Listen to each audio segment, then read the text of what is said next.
quero ler com você no texto de Lucas, capítulo 2, versículo 1. Hoje eu quero trazer uma mensagem espiritual para você, da parte do Senhor Jesus. E eu creio que existe uma atmosfera muito espiritual, que ela circula no meio da igreja, circula no meio da sua casa. Você crê nisso? Que existe uma atmosfera espiritual? E quando nós cremos que essa atmosfera espiritual, ela é ativa, coisas tremendas acontecem. Então essa atmosfera, ela é rodeada pelo azeite do Espírito Santo, pela mão de Deus. Mas também essa atmosfera espiritual, ela é circulada por uma batalha espiritual. Existem espíritos que eles trabalham de dia e de noite para nos ver perder. Essa é a verdade, pastor Wagner. Quando o Espírito Santo atua em nós, é para nos tornar vitoriosos. Mas existem outros espíritos que querem ver o povo de Deus derrotado. Você acredita nisso? Então, quanto mais derrotado você for, mais forte é o reino espiritual das trevas.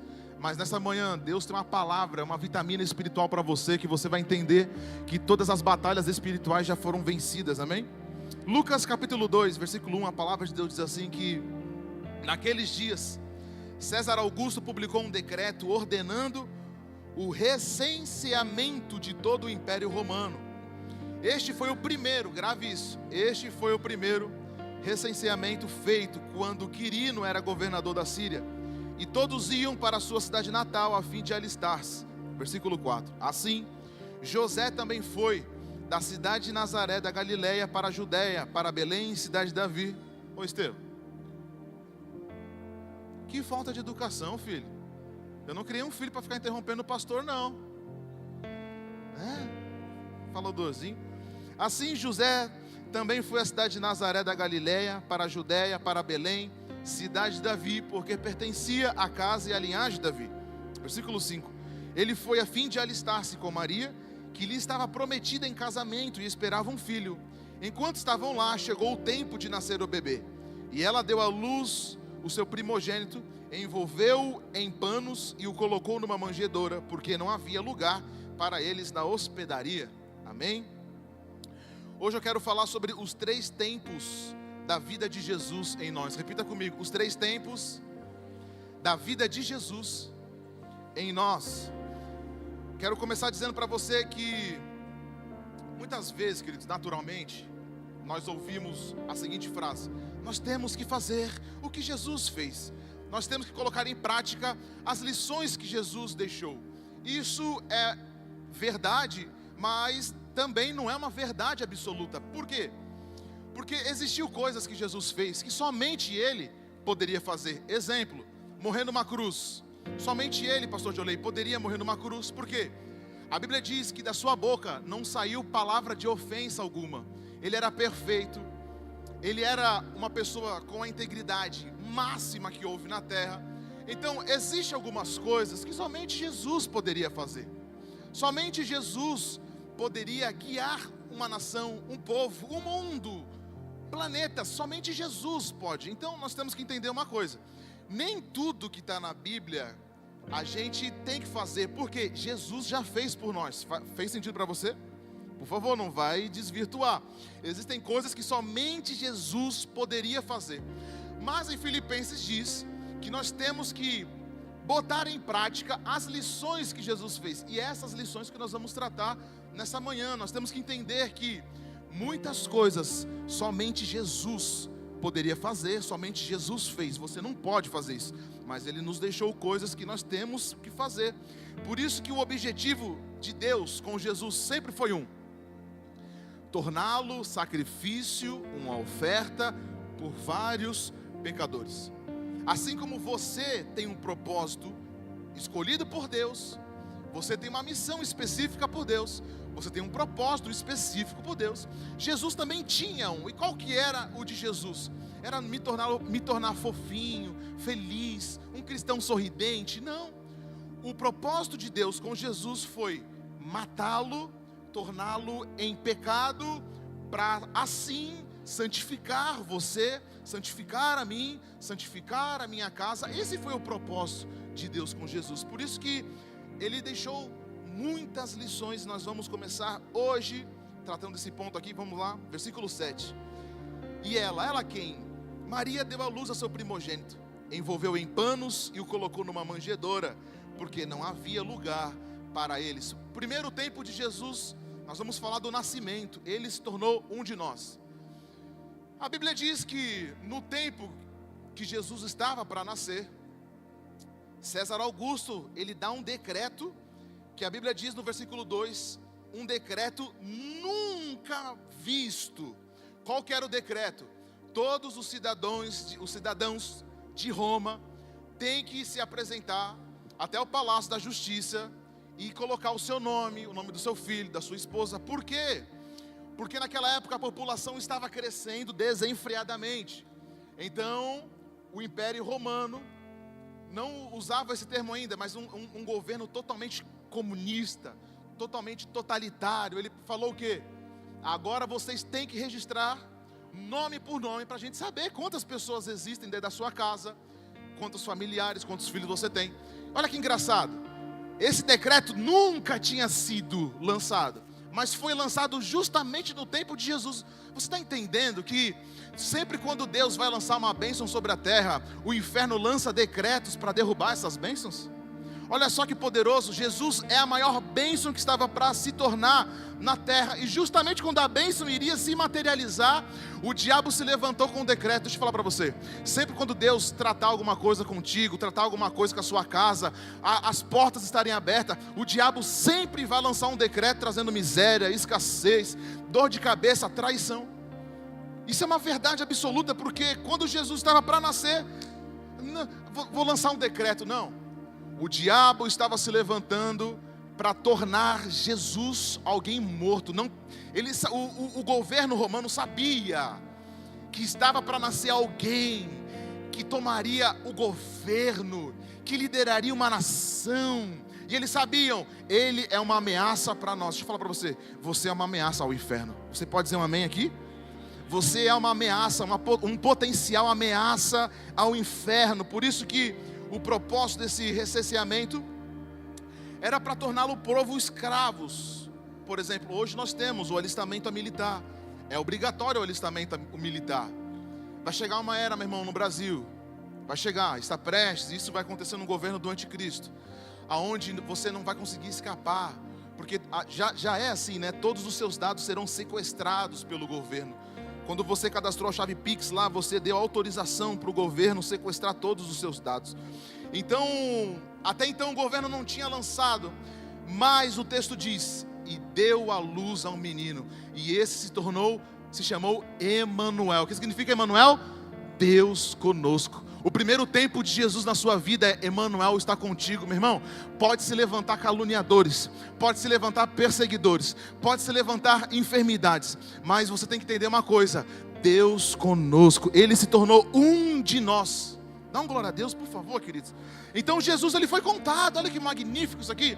José chega do Palácio da Justiça e dá o nome de Maria, dá o próprio nome e dá o nome de Jesus. Jesus, ele foi contado, meu irmão. Jesus, ele foi contado dizendo o seguinte: o Rei dos Reis está entre nós. Meu irmão, você não tem noção do que o Rei dos Reis está no meio de você. Lá na sua casa, o Rei dos Reis está presente na sua casa. O Rei dos Reis está presente no seu carro. O Rei dos Reis está presente na sua vida. O Rei dos Reis está no seu trabalho. O Rei dos Reis, isso merece uma salva de palmas ao Senhor Jesus, porque é o Rei dos Reis.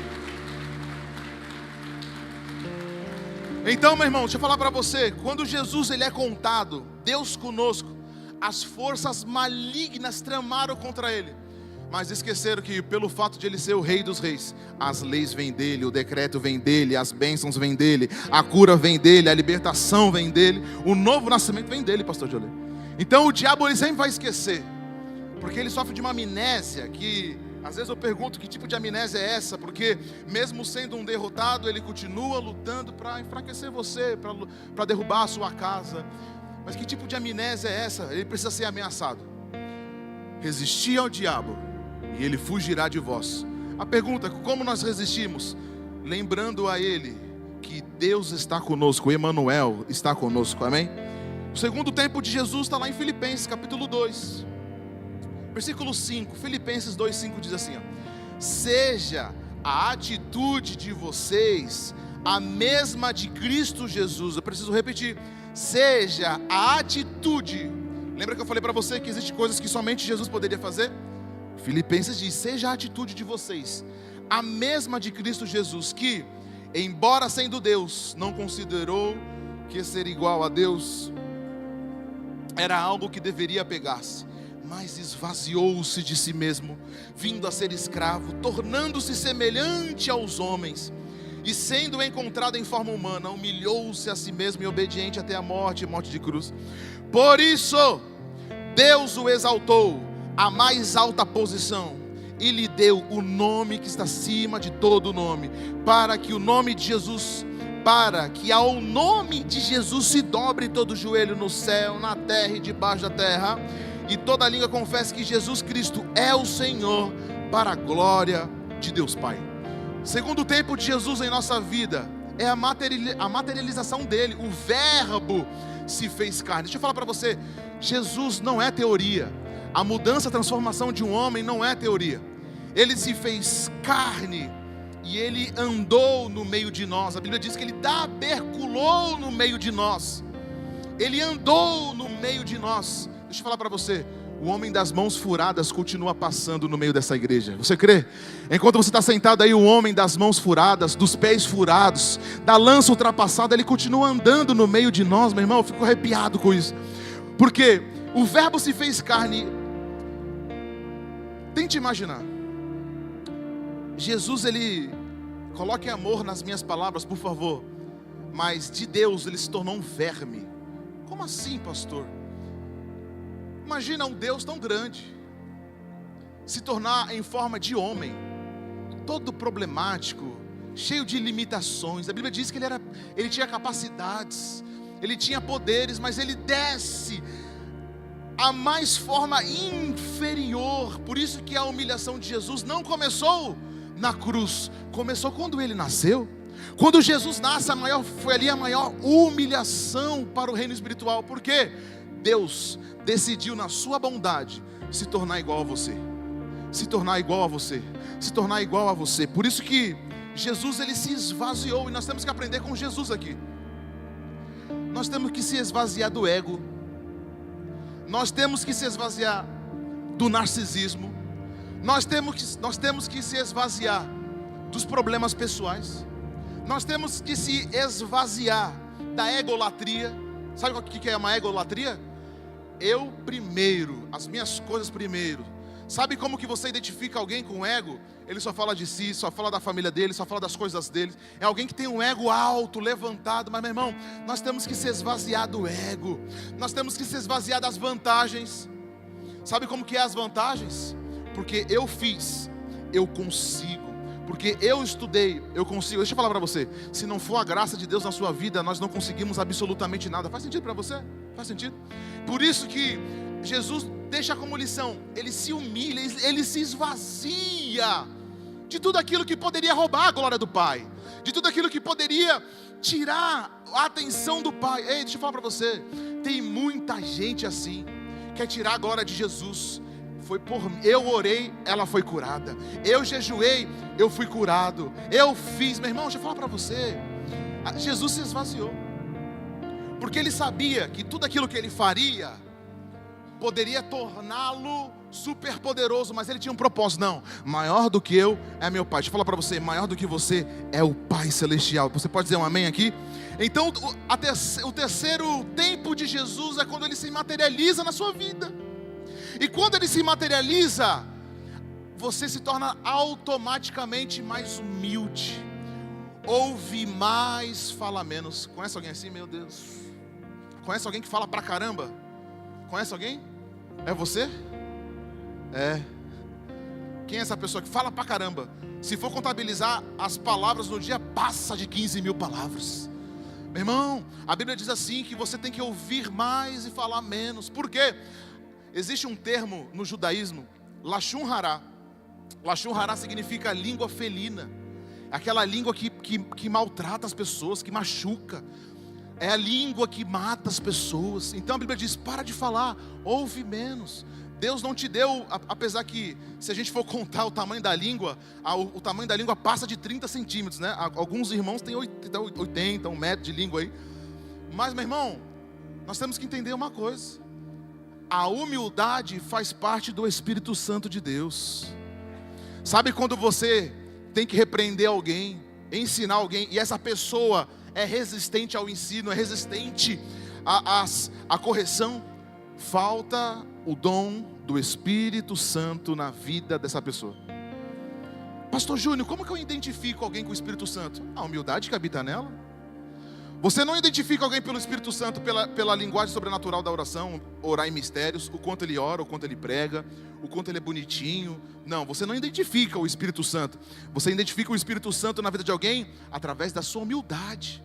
É humilde em ouvir, humilde em aprender, né? Tem pessoa que não gosta de aprender, não gosta de receber uma nova direção, porque é um cavalo tapado, né? Já conhece alguém assim? Meu Deus, dá vontade de bater nessas pessoas de vez em quando. Elas são tapadas.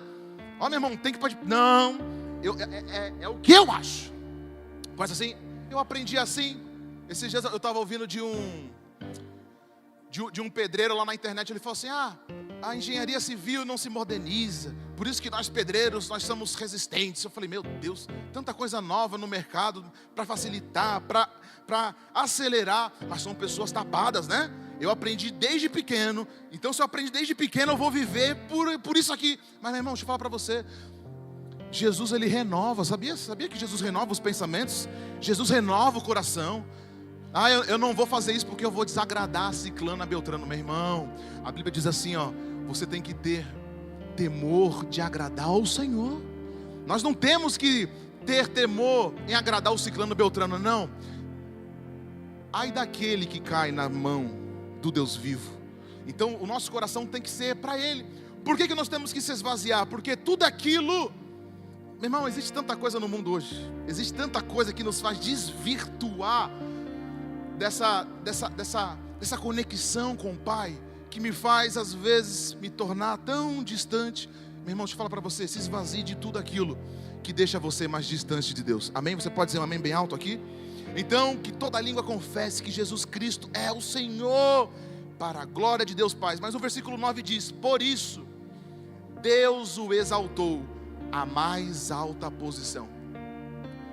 Muitas pessoas oram assim, Senhor, honra meu nome, Senhor, me leva até os lugares altos. É uma oração bonita, né? Senhor, honra meu nome. Oh, Jesus, me prospera. Oh, Senhor, faz isso por mim. Me torna o maior guitarrista do planet. Me torna, Senhor. Brincadeira, quando eu olho para ele, eu gosto de brincar com ele. Mas, Senhor, leva o meu nome nos 4 cantos da terra. Que oração impetulante. Por quê? Porque a Bíblia diz que Deus exaltou Jesus pelo fato dele se esvaziar e devolver a glória para o Pai. Deus nunca vai honrar um filho enquanto esse filho for arrogante, soberbo e humilhar os próprios irmãos dentro de casa. Sabia disso? Cuidado para você que está dentro de casa, pisando nas pessoas, pisando no seu irmão, pisando na esposa, pisando nos seus funcionários. Deus nunca vai honrar o seu nome, Deus nunca vai prosperar você, Deus nunca vai levar, Deus nunca vai abrir as janelas do céu. Por quê? Porque não é o homem que se exalta, mas é Deus que enxerga a graça em você. Deixa eu falar para você, existia um homem na terra chamado Noé. A Bíblia diz que Deus encontrou graça em Noé. Por que Deus encontrou graça em Noé? Porque ele continuou obediente e humilde no propósito do Pai. Deus vai lançar uma chuva e essa chuva vai guardar minha família. Meu irmão, existem muitas chuvas esperando para ser derramadas na sua mão, mas enquanto você não devolver a glória para o Pai, a chuva fica retida. Agora você entende porque tem muita gente que ora 1000 anos orando e a sua oração não é atendida pelo fato de não devolver a glória para o Pai. Enquanto você retém a glória para si, as portas do céu não podem se abrir para você. Por último, o terceiro tempo de Jesus na nossa vida está lá em Apocalipse capítulo 1, versículo 7. Eis que ele vem com as nuvens. Dá uma glória a Deus, aleluia aí. Eis que ele vem com as nuvens. Oh glória. E todo olho o verá. A galera da terra plana aqui, ó. E todo olho o verá, até mesmo aqueles que o transpassaram, e todos os povos da terra se lamentarão por causa dele. Assim será, amém. Versículo 8: eu sou o alfa e o ômega, diz o Senhor Deus, o que é, o que era e o que há de vir, o Todo-Poderoso. O primeiro tempo de Jesus na nossa vida é o nascimento dele, quando ele nasce para nós. Sabe quando que ele nasceu para nós? Quando você saiu de pecador a um santo homem de Deus, a uma santa mulher de Deus, por meio do vivo caminho, Jesus.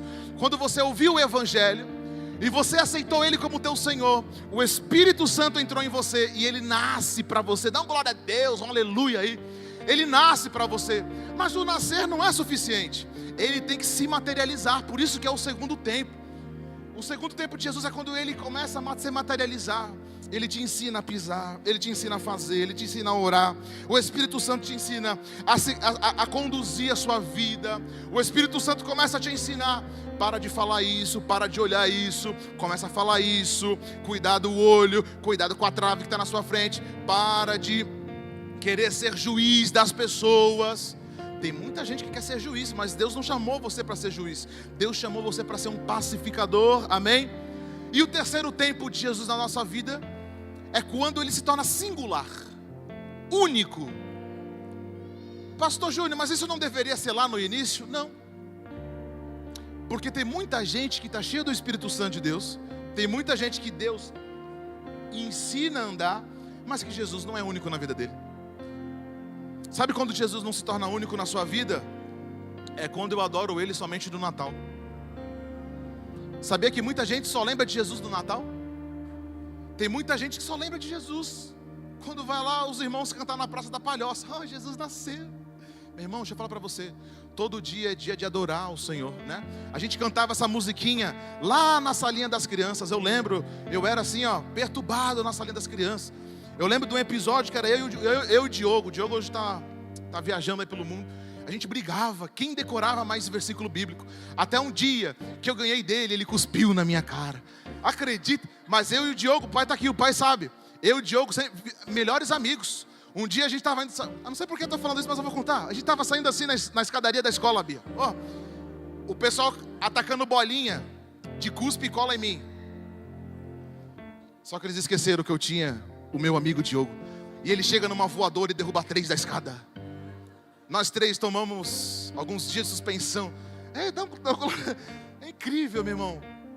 Mas o que eu quero falar para você? Todo dia é dia de adorar ao Senhor. As minhas professoras na escolinha me ensinaram: todo dia é dia de adorar ao Senhor. Todo dia, não é somente no Natal, mas todo dia de segunda a segunda é dia de você levantar as suas mãos. É dia de você abrir essa boca cheia de dente com o aparelho aí e adorar o Senhor e falar: Senhor, somente Tu és santo. Entra na minha casa, entra no meu cérebro, Senhor, entra no meu coração, entra na minha alma. Por quê? Porque tem muitas pessoas que vivem no nível da alma. Nós somos um ser dividido em 3. Nós somos uma alma que temos um corpo e habitamos em um espírito. Mas, meu irmão, a gente vive só no nível da alma, no nível das contendas, no nível das brigas, a forma como eu reajo. Existem muitas pessoas que vivem no nível da alma, mas existe um nível muito mais alto, que é o nível do espírito. É um nível que o Espírito Santo começa a apertar você, começa a direcionar você. O Espírito Santo, ele é o único que consegue identificar o futuro. Eita, glória a Deus aí, amém? Pastor, é verdade que somente o profeta pode ver o futuro? Você pode também. Como assim? O Espírito Santo traz impressões em você. Impressões. E você começa a sentir: pô, isso aqui não é de Deus. Já aconteceu isso com você? Com certeza, se você é cristão, você já passou por isso. Uma vontade de fazer algo, mas existe algo dentro de você lutando contra. Não faz, é complicado. E quando você não faz e se torna obediente, aí você vê: olha a bucha que eu iria me enfiar. Já passou por isso? Então foi o Espírito Santo, querido, que estava te ensinando: não vai ali, se afasta. E ele vai, não fecha esse negócio. A gente tem que entender que o Espírito Santo, ele fala de forma simples. Ele não vai chegar lá na sua empresa, ele vai abrir um som gigante. Não, ele traz impressões no seu interior. Não faz, não muda, não entra. Cuidado. E Apocalipse diz que ele vem com as nuvens e todo olho verá. E ele diz: eu sou o Alfa, o Ômega, o Senhor Deus, o que era, o que é e o que há de vir. Quando ele se torna único na sua vida, a única expectativa que você tem é a volta do Filho de Deus. Meu irmão, para encerrar a mensagem, a Bíblia diz que haverá um evento ainda sobre a terra. Um evento de uma magnitude tal, de uma destruição tal, de uma calamidade tal, que somente os filhos de Deus serão guardados. Você pode dizer um amém? E que nesse tempo, a terra, a Bíblia diz que haverá um tempo que a terra será nocauteada, a terra será abalada, os eixos da terra serão abalados, porque as estrelas, você sabe que estrelas são planetas, são meteoros, cairão sobre a terra. As águas serão contaminadas, terça parte da terra será extinguida. Mas haverá um tempo que, nesse mesmo tempo, todo joelho vai se dobrar, mas o povo vai se lamentar. Muitas pessoas vão se lamentar. Olha só, olha só. Sabe aquilo que aconteceu nos Estados Unidos com o rapaz que levou um tiro aqui? O que aconteceu com ele é o início. As pessoas vão celebrar a morte do cristão. As pessoas vão comemorar a morte do cristão. Você assistiu o vídeo de pessoas comemorando, bebendo a morte daquele rapaz? Aquilo ali vai se tornar tão comum que quando Jesus descer, as pessoas vão se lamentar. As pessoas vão dizer: eu não quero ele aqui. As pessoas vão dizer: eu não quero ele aqui. Por isso que nesse momento a Bíblia diz que da sua boca sairá uma espada de sopro e vai matar todos os opositores, mas aqueles que permanecerem fiel até o fim serão salvos. Então glória a Deus. Muitas pessoas não querem Jesus, mas porque ele é singular na sua vida, você é propriedade dele. Por isso que eis que ele vem com as nuvens e todo olho verá, até mesmo aqueles que ultrapassaram, e todos os povos da terra se lamentarão por causa dele. Mas não tem problema não, porque ele continua sendo o Alfa e o Ômega, ele continua sendo presente, ele continua sendo grande. Meu irmão, deixa eu falar para você, pode levantar a força maligna que se levantar sobre nós, porque ele é o Alfa e o Ômega conosco, nós se tornaremos vitoriosos ainda mais. Você pode aplaudir ao Senhor Jesus? Por isso que o nome de Jesus continua sozinho na história. É somente Jesus, somente ele continua vitalício, ninguém pode tomar o lugar. Sobre o governo, sobre os ombros dele está o governo. Por isso que aonde ele vai, até os mortos, os mortos lembram que o morto ressuscita. Dá uma glória a Deus ainda, glória a Deus. Quando ele chega, no lugar que ele chega, até os mortos se levantam. Os mortos têm consciência, eu preciso se levantar. Aonde ele chega, meu irmão, toda tristeza tem que saltar de alegria. Aonde Jesus chega, aqueles que estão mortos espirituais são despertados. A sua mente é aberta, os seus olhos são abertos. Por quê? Porque aonde Jesus chega, as pisaduras da transformação chegam junto. Você pode dizer um amém? Por isso nesse momento eu quero orar pela sua vida. Se você puder ficar de pé em nome de Jesus.